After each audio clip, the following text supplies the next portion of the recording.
Hey everybody, welcome back to the channel. Thank you for tuning in. A couple things about this video. It's going to be kind of interesting. One, as you can see, I'm back in my kitchen. I'm not in front of a car at the moment. That's because all the footage you're going to see was previously recorded. And two, this footage should look and sound a little bit different. For those of you that have been following the channel for a while, you know I've been shooting on GoPro since I actually started. But I've been having issues with the camera. You know, it's been glitching, it's been freezing, it's been corrupting data, I've been losing footage. And I finally had enough. For those of you that tuned in last week and saw my video, I got to compare my R35 GTR directly with an R34 GTR. If you didn't see that video and you'd like to, I will go ahead and put a banner above my head and a link in the description down below so you can check that out. But that video did go a little bit long. I did get about to the 55-minute mark, which is unusual. I typically only do about 15 to 20-minute videos. But as you know, it's such a rare and exciting opportunity to drive an R34 GTR on the streets that I didn't want to cut out a lot of the footage. So it ended up a little bit long only because I left almost everything in. Plus the guy who brought the R34 GTR, Jesse Awuji, he's a professional NASCAR driver. So the guy drives car for a living. And so his opinions on the 35 and the 34 I thought would hold a lot more weight because that guy really knows what he's doing. So there was a lot of good information, a lot of good footage, except for the stuff that was lost. So that's pretty much what happened. I was shooting on the GoPro, and when I got back, some of the files were corrupted. I was having issues with the camera glitching and freezing, and even overheating, even though it was really cold up there that day. So to me, that was, you know, the ultimate cardinal sin, completely unforgivable. So I kicked GoPro to the curb, and I picked up this camera, which is a DJI Pocket 3. And I just kind of wanted to give it a little test run, so I managed to find a couple of car shows. I went to Supercar Sunday during the day, and then I went to like a meet out in Simi Valley at night. And that way I can kind of take a look at the footage, you know, see how it shoots during the day, see how it shoots during the night, kind of give an idea. It also has a different sound system. It has different wireless mics, so I'm going to be able to test the sound. So that's what this video is going to be. It's pretty much just some cinematics, just seeing how the footage looks off of this camera. Two things before we get started with that though. One, if you do want to see more automotive, particularly GTR and S14 content, don't forget to subscribe to the channel.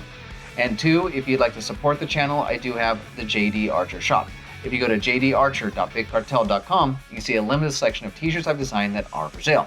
But with that out of the way, let's see how this camera does.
And there it is. That's how the DJI does in both, daylight and nighttime. So far, I think the footage looks pretty good.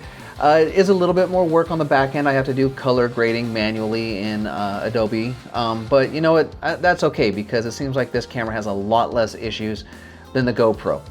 Tune in next week as I get back to my typical format where, more around cars and things going on. Something really interesting happened that you guys don't know about yet. So tune in next week to find out what that is. If you like this video though, go ahead and give me a thumbs up. Let me know. It does help the channel a lot. If you want to see more automotive content, particularly GTR and S14 content, don't forget to subscribe to the channel. You can also follow me on all forms of social media, which include Instagram, Twitter, Facebook, and TikTok. There'll be links for those in the description down below. Now, after watching this video, if you have any questions, comments, you have some ideas on maybe how to get better shots with the DJI, go ahead and post in the comment section down below. I will respond to you. I thank you all for watching, and until next time, forget everything else, focus on the finish line.